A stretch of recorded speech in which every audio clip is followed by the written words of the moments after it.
Well, back in 2016, Canada had such incredible success in the pool at the Rio Olympics that nobody saw coming, and we figured would never be surpassed again. And lo and behold, 2020/2021 comes around, and pardon the pun, Canada blows themselves completely out of the water, partly thanks to our guest today, who was part of two medal wins that Canada had in the pool, two of the relays. Today we're talking to Kayla Sanchez, two-time Olympic medalist, two-time Commonwealth Games medalist, and guest now of Off the Podium. So welcome to the show. Thank you for having me. I'm super excited. We always like to start off just by asking, how somebody gets into a sport. I always find it funny when we're talking to runners or swimmers because it just feels like you probably don't remember. You're thrown in a pool with some water wings as a kid, but do you remember how you got into, swimming competitively as a sport? Yeah, so thrown into swimming to learn how to swim, and I got to the point where I couldn't progress because of my age limit. They told me I couldn't move up a level, so they recommended competitive swimming. I ended up joining a team, and I really liked it, and it fit into my schedule. It kept me honest with school and managing my time, and I started to get pretty good, so I just kept going. What age were you at that point? Because I used to live right next to the Pan Am pool that's here in Winnipeg.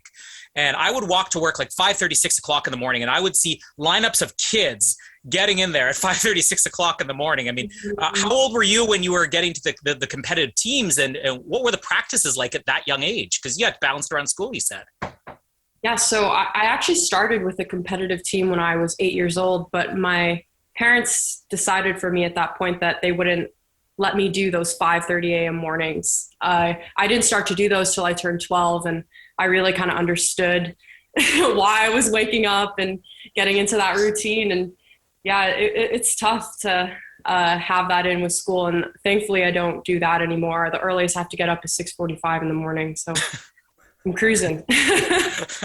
Which is always one of those things that's known about swimming. It's kind of one of those sports where it is sort of early starts, long laps, all those kind of things. So, I mean, by saying 6:45, I mean, that's fine. Who wants those 5:30 ones? But it's interesting you say you sort of get to a level where you can't progress. So it's like you've got to only go for that competitive side of things. Were you involved in any other sports at the time? Was sort of swimming it? I mean, did you have to sort of make a decision at that point that I have to focus on swimming and kind of put some of these other sports, if you were doing any, behind you at the time? I love that you asked that. I used to play volleyball, and I loved it. At that point when I turned 12 years old, and it was, okay, I need to figure out how I'm going to manage my time, because at that point with school, it was just too much. I chose swimming, and it would have been cool to see where I went with volleyball, but things are going great. It's okay. It's not too bad. Yeah. I mean, no knock against our volleyball team, but I think you had a pretty good shot at a medal for swimming, and maybe not as much for volleyball. Who knows? Maybe had you been on the team, we would have won gold there. But when you're 12 years old, is this a conversation that a coach has with you? Do you get pulled aside with your parents where somebody says, we really think that she should invest some time in this and we see potential for her down the road? Yeah, it's definitely a coach, athlete, parent conversation. And a lot of it is just being honest with yourself at that point. And yeah, I think for where I was in my life, I just needed to choose if I wanted to really dive in, pun intended, to the swimming competitive side of things and just put everything I had into that. And was that, at that point, a goal, the Olympics? Was that something that you would kind of always strived towards, or was that something that sort of came to you the further you progressed in the sport? Oh, totally. I dreamed of going to the Olympics. I didn't think it would happen so soon, but I think in the past years, we've all learned that life doesn't go as planned. So yeah, I'm very fortunate that I was kind of put into the right position to make the Olympic team. And we've talked to a couple of swimmers on the show here, and I don't think we've ever asked about those early days when you're competing, at that age, 12, 14 years old, maybe before you really get onto like a junior circuit. Do you really have much of a choice as to, or does the coach even say, we want you to specialize in this? Or when you're doing these swim meets, is it just, you're going to do a little bit of everything? Do you get to specialize that early at that young age? I think at that point, you're swimming everything to try and figure out what you're good at. And at that point you have conversations with your coach of, okay, what can we really eye in on and focus on in training? So you're kind of not spread out all over the place and you have a focus. But definitely when you're younger, it's about, hey, like, what can I try and what can I do? Was there any for you that you liked that maybe your coach said to you, okay, backstroke isn't for you, or, breaststroke isn't for you? And was there any that you kind of look back on and go, oh, come on, coach, I might have been okay with that one. You should have given me a bit more of a chance at it. Actually, no, not at all. But yeah, I was a backstroker when I was younger. And when I joined the group I'm training in now, I became a freestyler. So yeah, it changes and you evolve. At what point do you really start to, whether it be somebody approaches you or you even just in your mind, you're like, you know what, Olympics is possibly going to be something I could do down the road? Or is that even something you even thought about when you started swimming? I definitely didn't. It was a dream. So I guess like I couldn't picture it happening specifically, but it's just, I think, repeat your question. Was there any point where it sort of just became real where, now that's something that you're working towards? Did somebody say to you, hey, we think you have potential where you could be, in the Olympics? Or did you even think to yourself, you know what, if I push a little bit harder, I can be there? Mm-hmm. So I joined the High Performance Center of Ontario, which is where most of the medalists from the 4x1 trained. And that was when it sort of became real. I was in the right environment with intimidating people who really drove me to think, hey, I could get that spot on a relay. And with the help of my coaches and those teammates, it sprouted into, hey, I'm going to make the Olympics this year and let's see how fast we can go. Now, was that after or before Rio? I mean, were you kind of privy to these, teammates that would become teammates sort of before everything that happened in Rio, or were you kind of joining this after Rio when they'd had the success that they'd had and you were kind of feeding off what had happened at Rio? I joined after Rio, so it was September. Wow. And I was terrified. I think, yeah, those are a lot of my role models to this day. And I remember walking, because Penny's in my group, and I remember walking into the change room and seeing her and thinking, oh my goodness, I am so scared. But yeah, in the grand scheme of things, it just kind of helped me develop my own culture and into theirs. It was cool. I think that's what's interesting is that we've had lots of athletes, whether it's your sport or a different sport, who have been on and said, I saw this person at prior Olympics. The next thing you know, I'm a teammate. But you're coming in, what's that got to be like 4 to 6 weeks after the Olympics? Mm-hmm. And really, as I said at the beginning, nobody really was able to call the success Canada was going to have there, especially the level it was at. So you come in immediately afterwards, for being able to train with those swimmers. Like, had it sunk into you, these are Olympic level swimmers yet, or were they just regular teammates to you? Mostly, holy crap, these are Olympic swimmers, and they have medals on their names. And part of it was, okay, I need to figure out what I'm doing and how I'm going to integrate myself into the group and watch what they're doing. And yeah, it was pretty crazy. And do you remember, you mentioned Penny, but do you remember any of the other swimmers as you were coming in? Not necessarily you're starstruck, but being like, oh, I could really learn something. Did anybody else kind of pull you aside, give you any advice, let you know what you were in for in the next 4 years? Totally. Michelle Williams, Sandrine Mainville, Chantel, those were all swimmers that, well, Sandrine in the weight room was just insane. And I remember watching her and not specifically asking her, but just watching what she would do and making sure I was doing things properly outside of the pool as well. And I think a lot of the guidance comes from the observance and kind of being immersed into the environment. Once I made my first national team with those ladies, we were standing up before the 4x1 free final, the World Championships in Budapest, and they told me, just relax, you got this, you know what to do, just rip it. And I take that with me years after.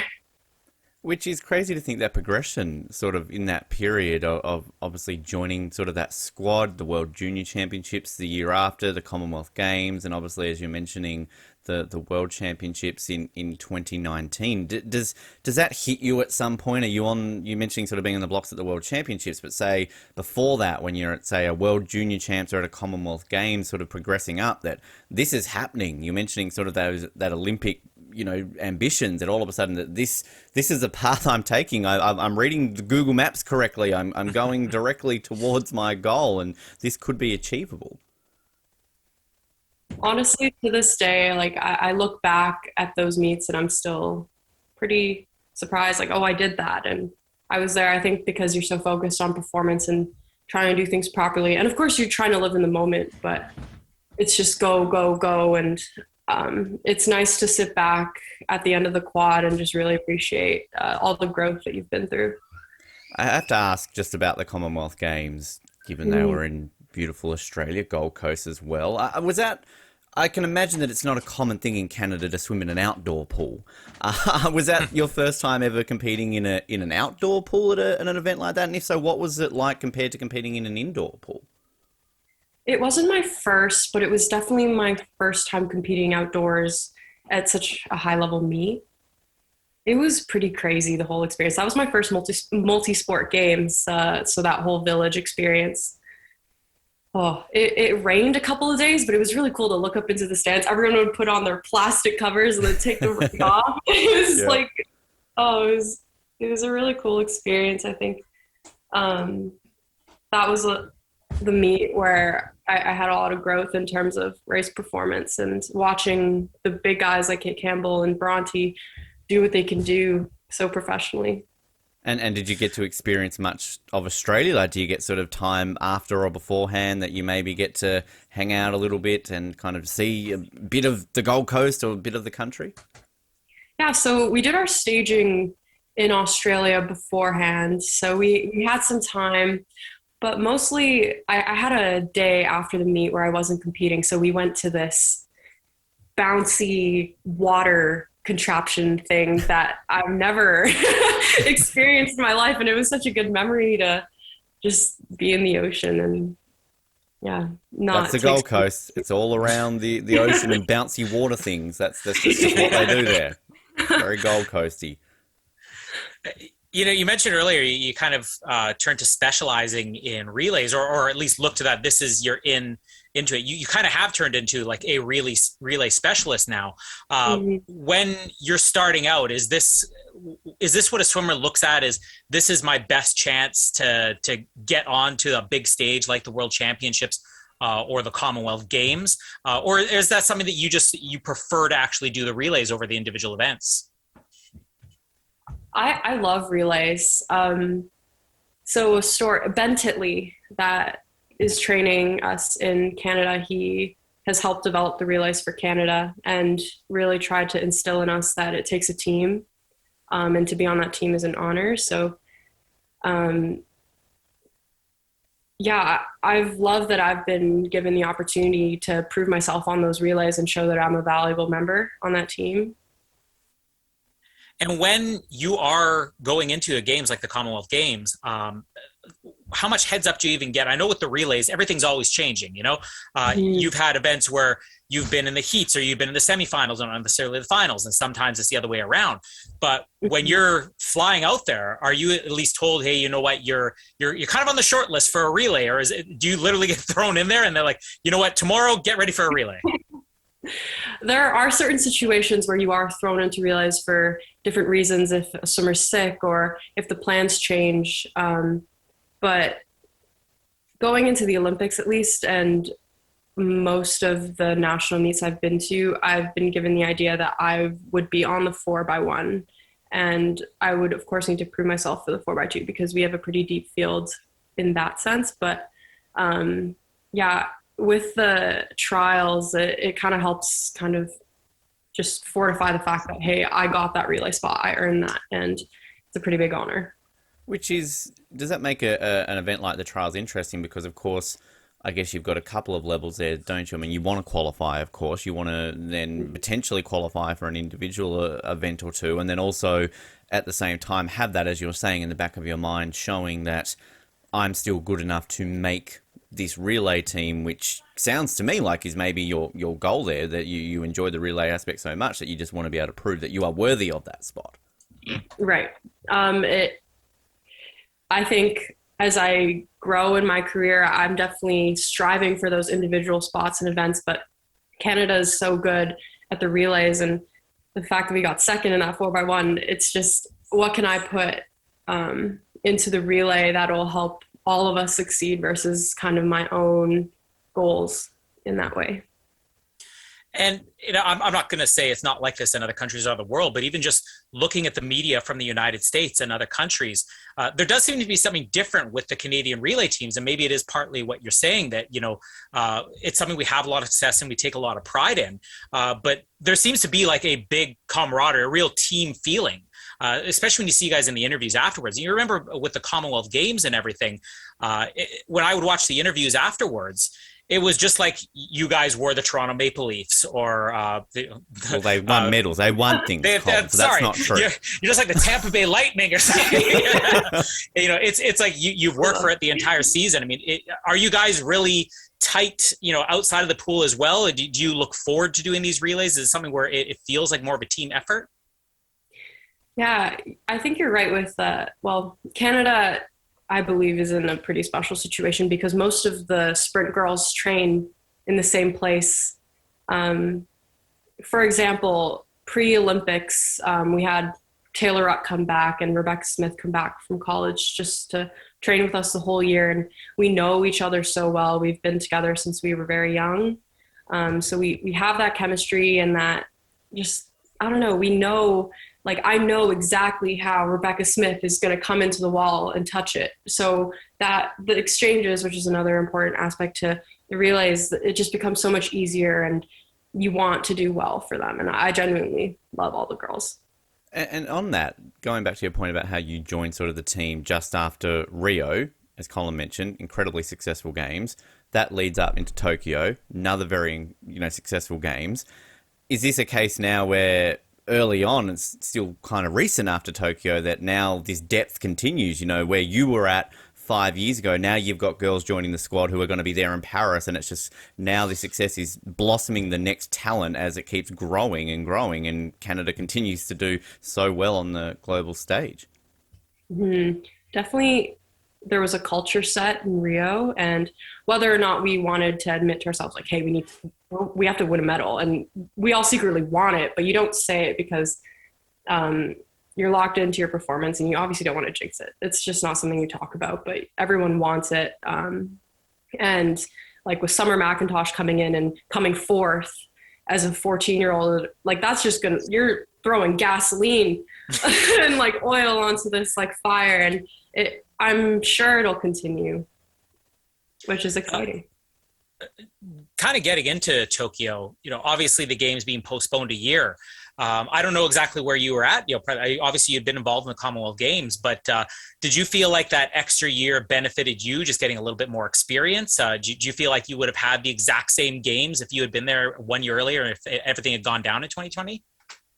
That's a good question. So I actually, once the Olympics were postponed, I decided to have my shoulder surgery that September of 2020, which was supposed to happen post-Olympic Games, but we decided for training reasons it would be better if I got it out of the way and started that recovery process, so I would be good for Tokyo. It was a hard year of training, a lot of their back, just crawling back into bed at the end of the weeks, but got to where we wanted to be, and it ended up being a really bonding year for a whole group where we worked really hard, and by the end of the Olympic Games we were looking at each other like, what what just happened, like it's over. Which does that then make it extra special, that moment when you get that nod that you're officially going to the Olympics, you're an Olympian, you're going to be on a plane to Tokyo? It really hit me when we went to our staging camp in Vancouver, and on our bed was one of the Canadian sweaters And that was when I was like, holy crap, I'm going to the Olympics. And I think it's just because it's a lot of go, go, go and get ready. And you don't realize what's happening until it's happening. But that's just me. Well, I mean, also another thing that's interesting about these games is, for you, somebody, this is your first Olympics being there. Maybe you've never experienced not having those fans in the stand, not having family there to support you. And I don't know, you could tell me, does it make it harder knowing that it's your first games and knowing your family can't be there? I mean, obviously there were efforts. They had like the big screen wall where you could see your family members afterwards and all that. But what was the experience like for you knowing I'm going into this, there's not going to be a crowd, the family are not going to be there, but hey, I'm an Olympian. Right. I guess I just didn't really know what I was missing, which was helpful. But yeah, it would have, I think just because in the past I'm used to traveling without my family, it just made things a little more usual. But yeah, I had a great experience at the games. And I think just because I had been surrounded by my teammates the whole year, it felt like the right people were there for me, which was really special. Well, on that experience, we always love to find out about everything outside of the competitive nature of it, just the Olympic experience, the village, you mentioned sort of seeing your team Canada, sweat or things like that. But I mean, what was that like for you around the competition side of things? Were you just soaking it up and really kind of trying to take it in, what it means to be an Olympian at an Olympics? Mm-hmm. So because the Olympics wasn't my first multi-sport games, I was able to get the lay of the land pretty good. Knew where to eat, sleep. I was just really getting into the routine of things, and that allowed me to really enjoy it. I even with the clear plastic things in between shields, yeah, and the regulations, it was great. Yeah, it was cool. Actually, seeing the other athletes was really cool as well. I got to see some basketball players that I'm a huge fan of. Which is like, because I always liked finding that out. Is it a case of trying to guess the athlete as well? Like, obviously, if you're seeing someone like Kevin Durant, you're going to be like, I think he might be a basketball player. But like, I love kind of hearing the stories about, hey, I'm in the village and that, weightlifter, maybe wrestler, or like even if you're in the gym kind of watching, like if somebody's pounding out a bike, definitely a cyclist or something like that. Yeah, exactly. It's fun to guess the sports because, super tall people walk in and you're like, probably volleyball or basketball. Or, if they walk in a group of 20, you're like, maybe that's the soccer team.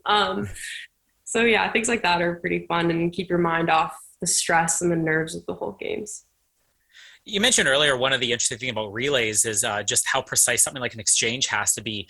And I don't think we've ever asked anybody who's participated in relays is how conscious you are of those little things, like having to have the cleanest exchange, the gap you might have to make up, like when you're getting ready and you're going second or third. Are you really paying that much attention to, okay, I've got looking at the length of the pool here, I've got approximately 3-4 seconds that I could gain on this? Does it even enter your mind, the grand scheme of the entire event and not just your one leg? I think, you definitely have blinders on. You're not really thinking, but you are.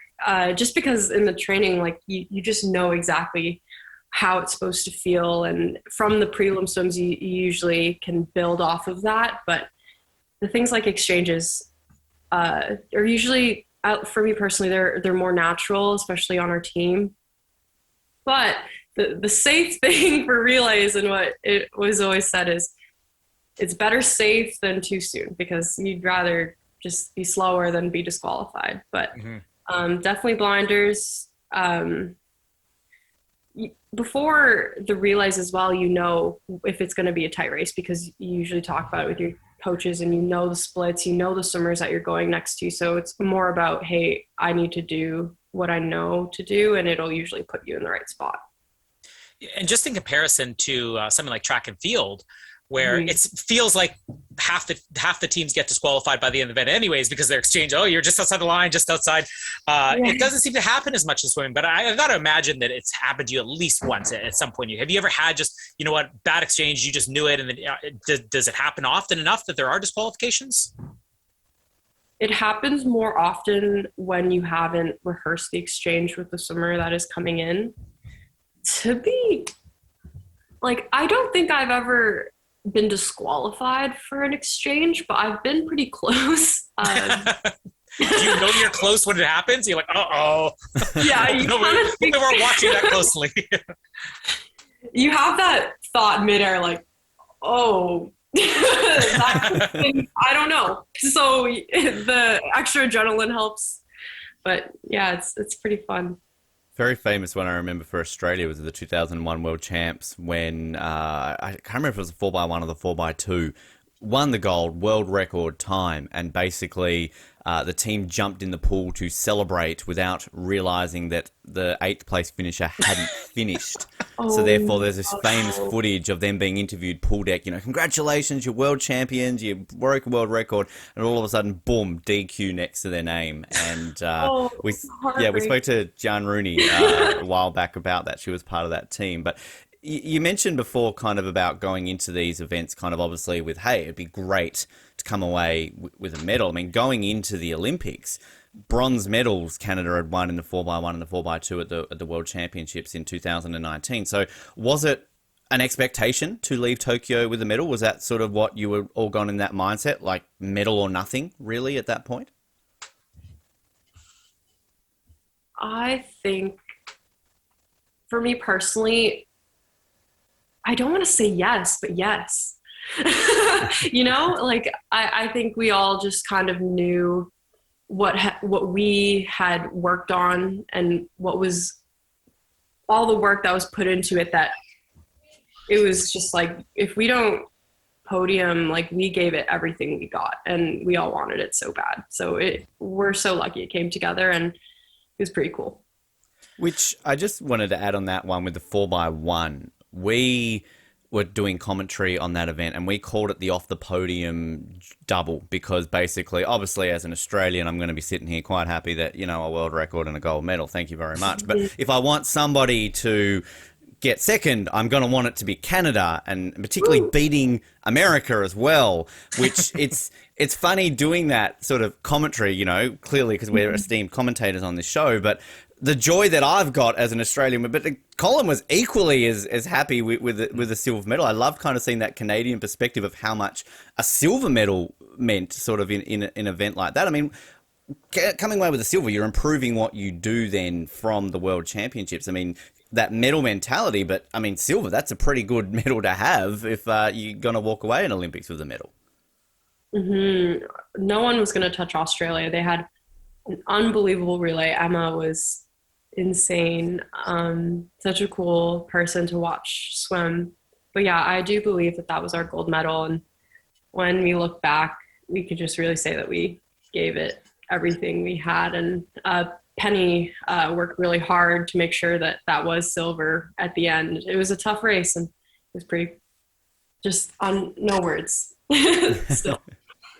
And it's also interesting that you get to watch that as a spectator as well as a medalist, because unless you are the anchor, you know, you're there cheering on your teammate, but you're like right poolside. So kind of take us through. Were you able to be at a vantage point where you could see, okay, I think we got this. All right, we're moving up to third, we're moving up to second. Like, were you able to really see the result as it was coming towards you? I think from what I remember, I do. I remember looking and thinking, she's got this. She has so got this. And I think it's the point for anybody when they get to the flag. So 5 meters in and you're just sweating and you're screaming. I knew Penny's a good closer and she's a good person to have on the anchor, and she was just in the right spot and she was strong, and it was a good touch. Just on that too, in the other two events, I mean, 4th in the 4x2, but you still set a national record in that event. So obviously, I can imagine there's a bit of disappointment that you don't walk away with a medal, but does it kind of take a moment to realize, well, we are the fastest Canadians to ever swim this event, and you can take some pride away from that still, even though you didn't come away with a medal from that event? Yeah, I was super proud of everyone on that relay. Yeah, it was crazy Canadian national record. I think obviously just because the medals are just something that you want really badly, we were able to kind of realize that, but just appreciate our performance. And we were one of the youngest teams out there, so we can just go for it the next time. And in terms of then the medley, what's that like swimming a heat and then what? Because like it's an interesting thing in swimming, isn't it? That you swim a heat and then if your team goes on to win a medal, you get a medal. So yeah. What's that like? And how do you get them? Because you're obviously not on the podium with them during the ceremony. Does an Olympic official just tap you on the shoulder the next day and go, "Hey, Kyla, here's your bronze. Thanks very much. Congratulations." So they actually give it to your team manager, and for your daily team meetings, our team manager awarded it to us, and wow. It was a pretty special moment. Yeah, watching that relay. Well, that was my last race actually at the Olympics. Was that anchor, and it was really special to me to anchor relay. I usually lead off relays, and that's where I'm the most comfortable. But watching that relay in the final was, I think just because you're not in control, you're standing there and you really feel what it's like to be a spectator. And Taylor was staying with me, and she also swam in the morning and didn't swim in the evening. And we were just holding our hands like really tightly. Like, what's happening? Because we knew China was going to gun for a medal as well. So nothing's confirmed and you're just standing there. Wow. Knowing that you're going to get a freaking medal. Like that's like the best type of spectator. I mean, I've watched plenty of Olympics in my life, but no one's tapped me on the shoulder a couple of hours later and gone, "Hey, Ben, thanks for watching, 80 hours of Tokyo in the last 3 days. Here's a medal." I mean, I wish they could, if there's anyone out there who can, I'll gladly take it. Yeah. It's a tough life. It's a tough life. Incredible.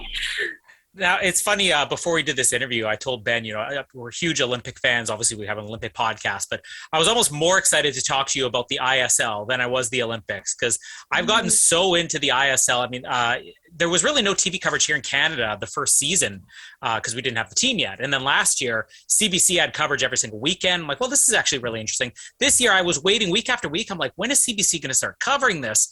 And then I realized they're not covering it because you got to pay the subscription. I paid for the I got to tell you, I watch every second of every meet now. It's to me, this is as entertaining as an NHL season and playoffs. You're in the midst of it now. That's because I'm a Leafs fan. That's right. The Titans are the new Leafs. They're the ones who are actually going to win. We have hope with the Titans, not the Leafs. But there's so many questions I just have about the league itself. Because we're 3 seasons in right now. You were there the first. You technically walked away with the equivalent of a Stanley Cup, I guess, the first season because Toronto didn't have a team yet. But so how do you actually get involved in this? Do you have to try out for a team? Is it recruited only? Yeah, I'm happy you enjoy the ISL. You do get recruited, so you put in your times to a database, and there was a draft this past season, so that's kind of how they rounded up the swimmers and saw their times, and that was when the team started to pick who they would want onto their team. So unfortunately, not everyone gets chosen to be on the draft, but if your times are fast enough, or if a team specifically needs you for a certain stroke, then you're on. And is it... please go ahead, Ben. Go ahead. No, please. I insist, Colin. Thank you. You are the anchor of this relay, so you please lead us off. Thank you.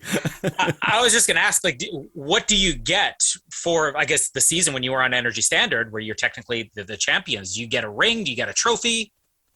We got a ring, actually, and which is interesting because a lot of the United States schools get rings, so felt like that. I was like, wow, this is so cool. It was a one size only, so it's massive and it doesn't fit my fingers, but it's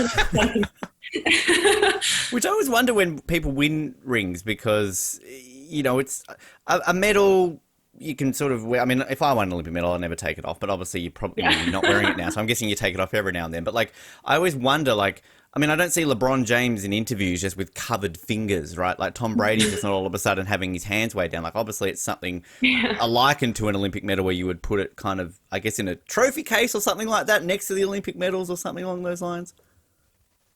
Yeah, my parents do a better job of it than me. They have a little glass case and they just arrange things. I haven't actually gave them the ring yet, so it's still sitting in my Ah, room. right.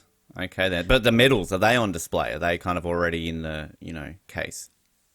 I think my medals are in the box in a bag, Wow. Okay. but Yeah. my medals from the past meets are out. Right. Okay. You work your way up to the Olympic ones, Yes, right? Like, okay, exactly. kind of there. I'll get One to it. thing I want to ask quickly too about is Thunderbirds, UBC. I believe you're set to go there now. How excited are you for that? And is that based in Vancouver? Or is that based in Victoria? It's in Vancouver, and Ah, I'm so right. excited. I think I joined Ben's group, HPC Ontario, at the end of 2016, and I finished the quad, and I'm staying an extra year. I'm finishing this season, so with World Champs and Commies coming up, to start to move my life, and I think I just needed the comfort of the training I knew here to get through those two big meets, and then I'm finally going to in-person class next September, and I think I just wanted to start a new part of my life and to integrate into something different and have new teammates, and I'm very excited. And, As you what are can- you studying sort of at the same time? What will you be the goal, I guess? And is that sort of future-proofing yourself post-swimming to kind of set a different career path from that point? So I've been very interested in poli-sci. I will branch out a little bit my first year just in case I want to see or if I have any other interests, but so far it's my plan. Journalism's pretty good. Podcasting, Ooh, just saying, okay. we can recommend some people that might. I mean, I don't know of any good podcasts, but I mean, there could be at least one out there. Perhaps. We've been looking for a reason to replace Ben. So, Yeah. you get a degree like he has. You're in. Sounds good. Now, you are going to finish out, I think you're saying, the season for the Toronto Titans as well. At least at the time we're recording this, the playoffs are around the corner. I mean, by the time people are hearing this interview, you probably already won. You've got your second ring. But is this something that is an option for you going forward while you're in school? And I guess at the same time, the Olympics for Paris and World Championships and all that. Is this something that you have the ability to work around a school schedule? I hope so. It all depends on the timings of the ISL and the recent way that they've been holding it. For example, like we were in Italy for over a month, and that's kind of why I decided not to start school. So hopefully in the upcoming seasons, it's a little more spread out, and we'll just have to see. I would love to keep swimming the ISL and to be around those people that are so good, and it just changes up your kind of sight on the sport. It's really cool. It's probably a lot of the COVID protocols as well as one of the reasons for that, I'm guessing. I mean, are there, I don't know if there were already, but are there any Toronto meets coming up? Is there, have there been any this year where you were able to actually compete on home turf? That's the dream. But no, when the Toronto Titans team was originally announced and before COVID had hit, the plan was for a meet here. So hopefully in the future it'll happen, and I do believe it will with the Toronto team.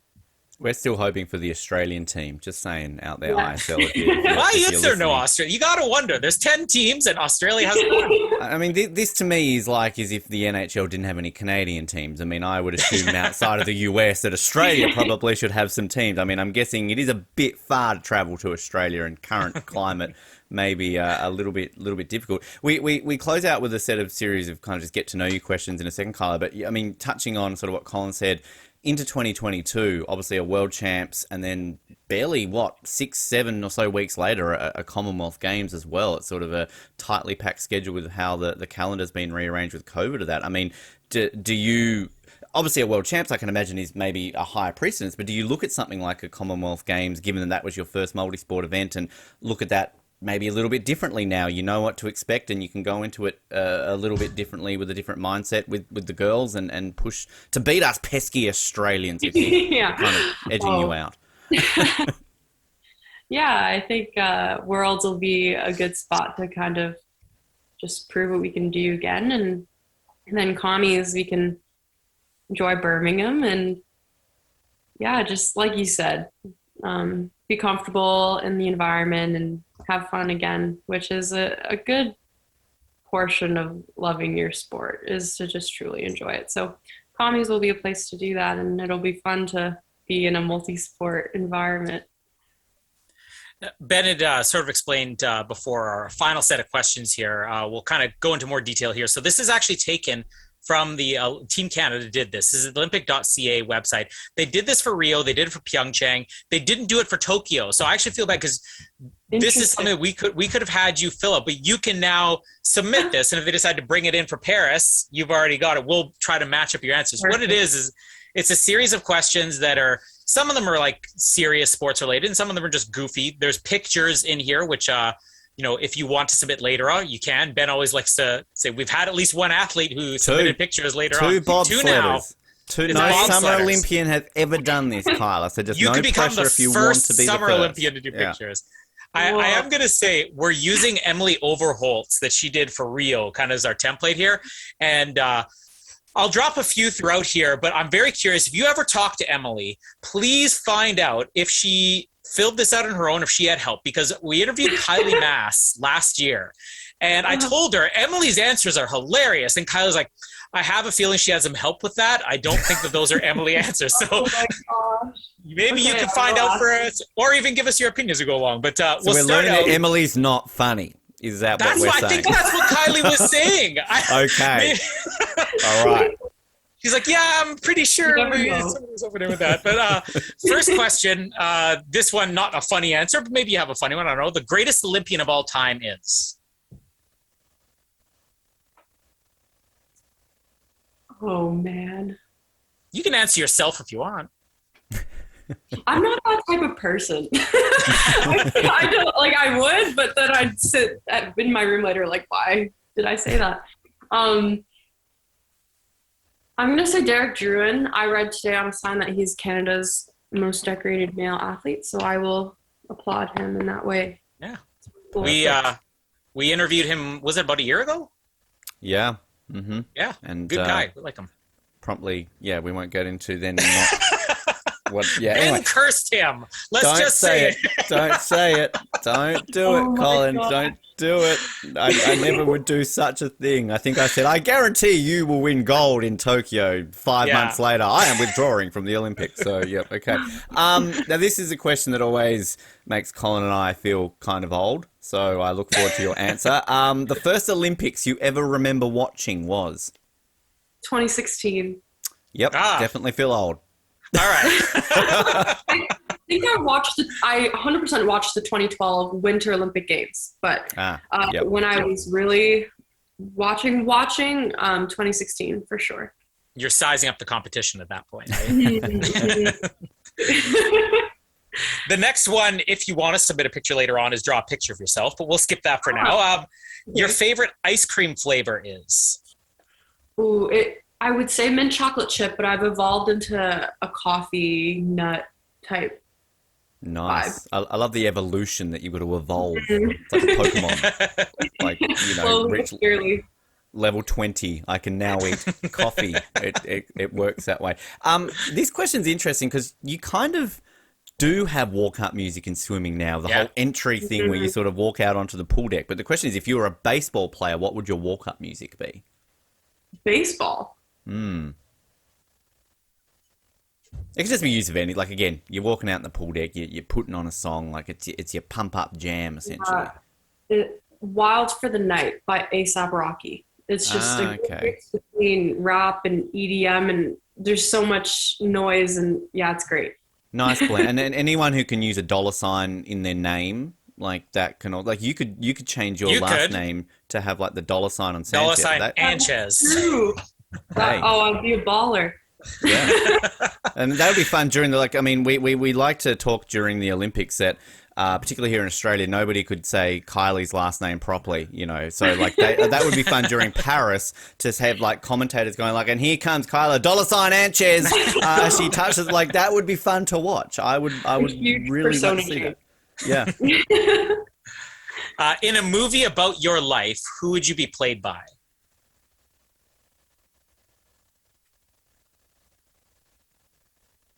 Someone,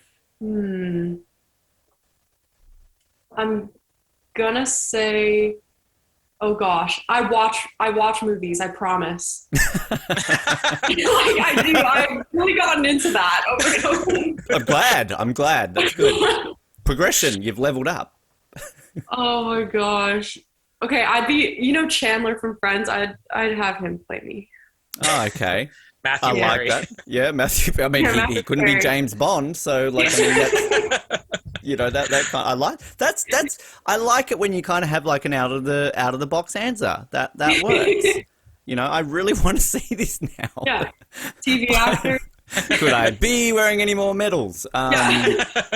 Really suits it. Great casting. Now, there's another drawing here. If you want to draw a picture of a Canadian animal, you're most welcome to. I'm seeing here Emily's drawn a funny moose. Looks like it's a skull, like with horns, and I don't know what's going on there. Your guilty pleasure snack is?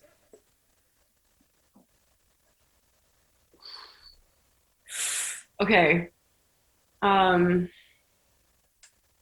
love Cheetos. Or Oh, ketchup. yes. Yeah. Yeah. Ketchup. Oh, yeah. Okay. Yeah. I do love. You know what? Yeah. Ketchup. I mean, that's such a Canadian thing. I mean, I don't mind ketchup chips, but it's like, it's not something that I go out of my way to get. But my wife found at the store spicy ketchup chips. I don't know if you can deal with a lot of spice. You probably can. Ben can't, but they have a spicy, I don't know what the brand is, but a spicy ketchup chip.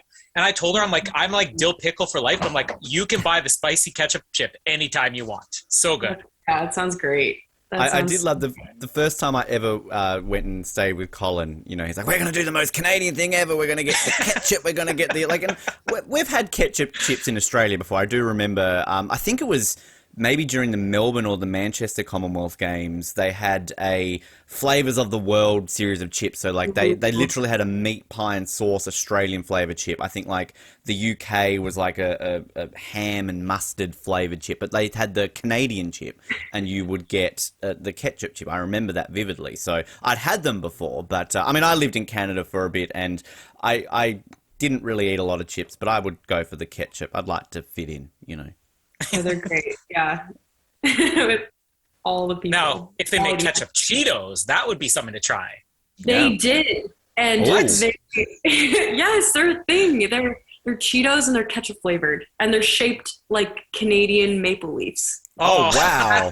That's the most Canadian thing you've ever heard. I was going to say, going back to the Chandler, could they be any more Canadian, basically? Yeah. If Justin Bieber handed it to you while pouring maple syrup on it and listening to Celine Dion and Wayne Gretzky was saying hello, I mean, while on a moose, I mean, just the cliches are all ticked off there. That'd be crazy.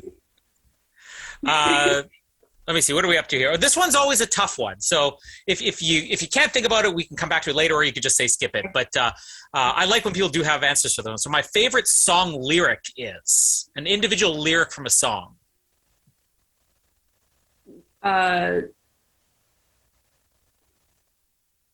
Okay, can we come back to it? Sure. Yes. I'll see if you want to steal Emily Overholt's. Okay, go. Worked so hard, forgot how to vacation. Ah. And Who's what's that that by? from? Post Malone in his song Congratulations. And there's something about it where you listen to it and you're like, yeah, Kind of works. I like it. I'm just going to tell you, I am really starting to see why Kylie accused Emily of getting some help on her answers, because I'm seeing the handwriting seems to change from one answer next. Her answer here was, what time is it? Summertime, from the cast of High School Musical.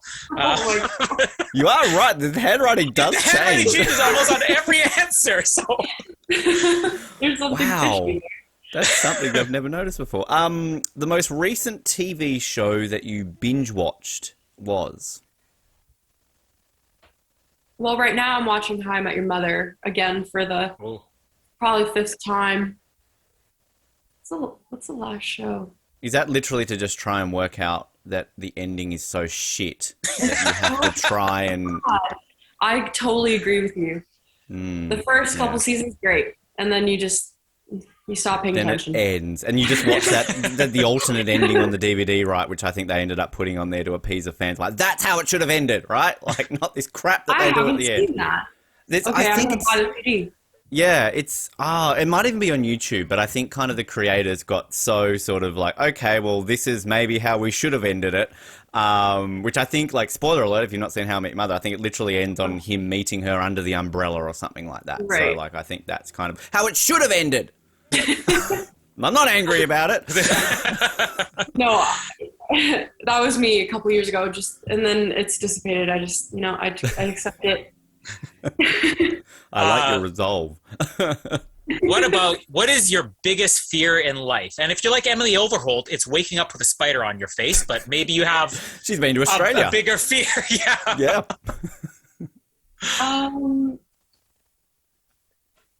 I'd say just not getting everything, or not doing what I've intended to do, which, yeah, that sounds like it just might be a huge downer in coming years, but we'll see. hopefully we'll get it works. I like that. Now, before I get to the last question, there is another drawing. What would the coolest Olympic medal look like? She's drawn a pizza on a medal, which says, pizza, love heart, love heart, love heart. Don't know how that would go for a medal. Now, I also love her, I thought she'd written here happing, but it's napping, I can see there. That's an N, Ben, not an H. I was like, what is happing? But the final question is, what is one thing you can't live without? Ooh, probably lotion. It's such an odd answer. But you know what? Relatably, coffee. Okay.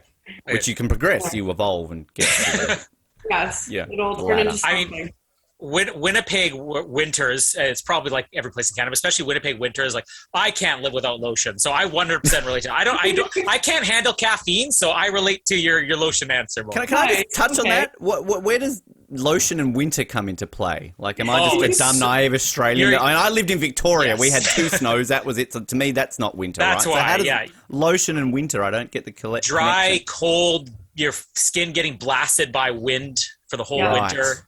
Okay. Yeah. So we call that sunscreen in Australia. Because we get hot. Honestly, we only dropped below freezing temperatures for a few days last week, and I've already got dry hands. I need the lotion now.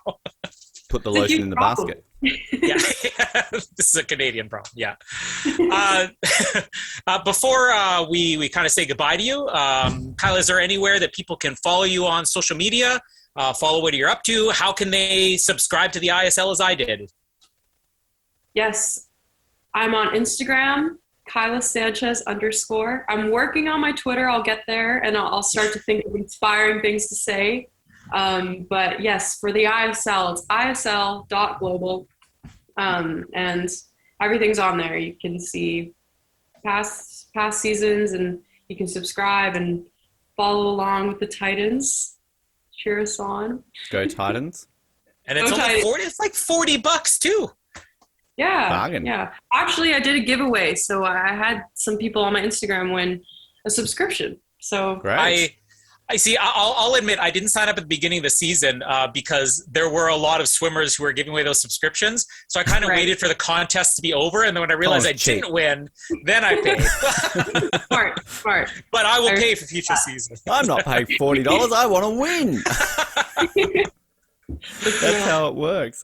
There's always next year. It's been great having you on the show, and we're looking forward to seeing the rest of the Titan season, which people have already probably seen by the time we hear this. Looking forward to you at the World Championships, and then Paris.